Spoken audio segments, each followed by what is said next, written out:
Welcome,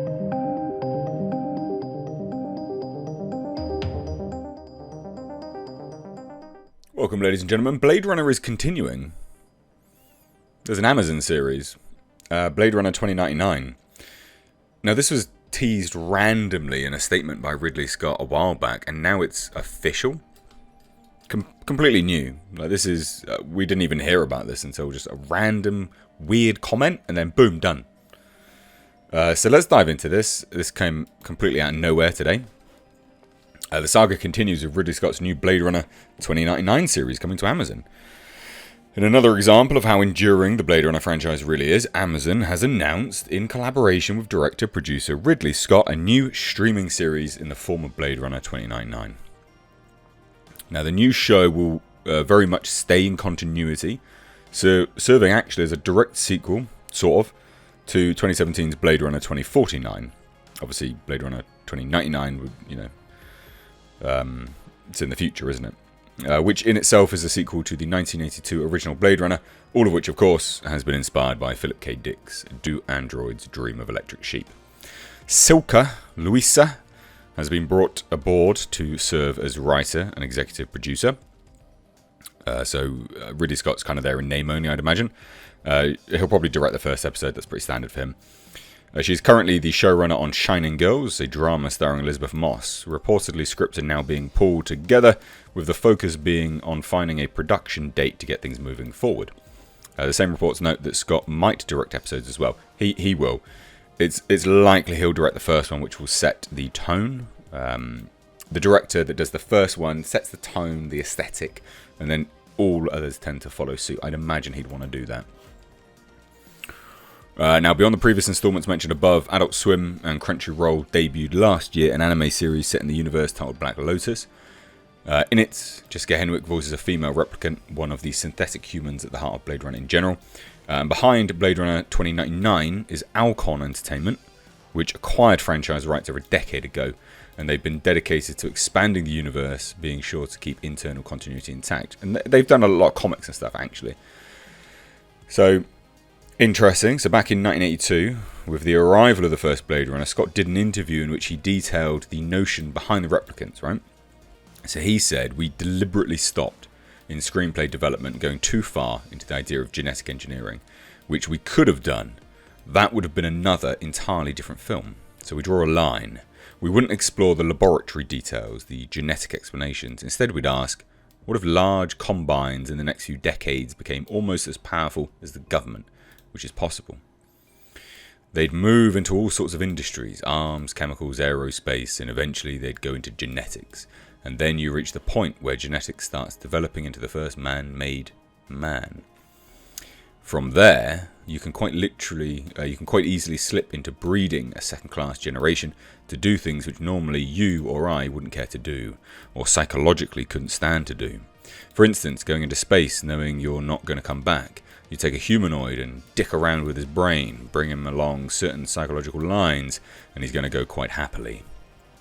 So we don't know anything about Blade Runner 2099. If it's going to be a sequel to Blade Runner 2049, you would imagine that there would be some reference to the replicant given, the baby, the half human, half replicant, right? That's basically what happened. Blade Runner 2049 was about finding that. It was the woman at the end, the girl, the creator of the memories and things. But it's set 50 years in the future, Blade Runner 2099. So it'll be interesting. I would imagine that obviously, what's his name? Jared Leto's character, I was trying to think of the character's name, wouldn't be there. It'd be long gone.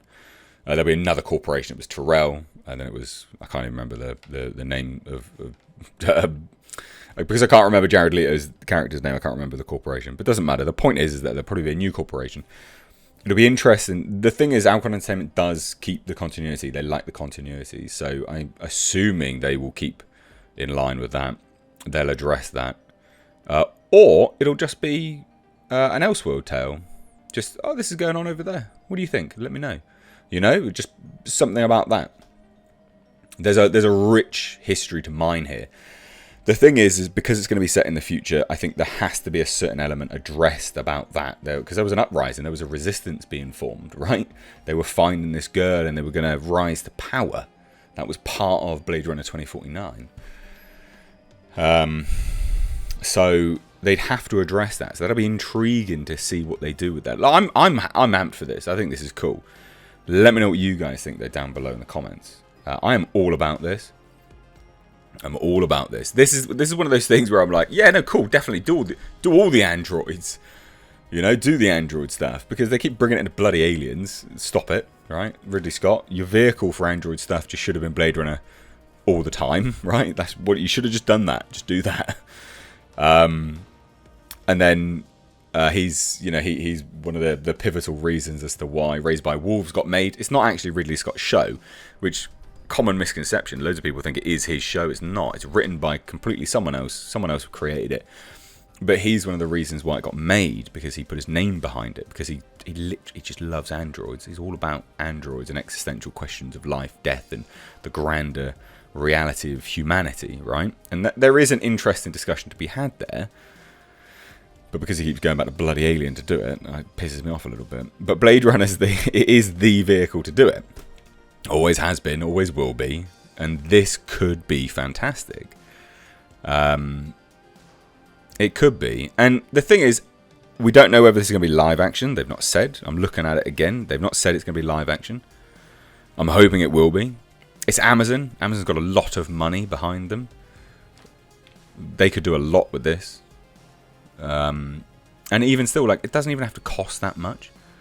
Blade Runner as a concept, as a universe, as a world, it doesn't actually have to cost that much, right? To retrofit places out to look like gritty, sort of, I don't know, the sort of retro synth, retro sort of 80s vibe, future look stuff. Like, it doesn't have neon lights. It doesn't have to be massively expensive.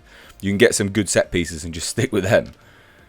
So I think it's with the right people, sort of. They've got the money anyway. And it could be good. I really liked Blade Runner 2049. Really liked it. This could be interesting. What do you guys think? Let me know down below. If you're new here, do hit subscribe. Turn those bell notifications on. And also, returning subscribers, just check that you are subscribed, because YouTube's playing silly buggers at the moment. It really is garbage. But most importantly, actually leave your thoughts down below. I genuinely love to hear it. Follow me over on Twitter and Instagram at Mr. H Reviews. Thank you all so much for watching. Take care.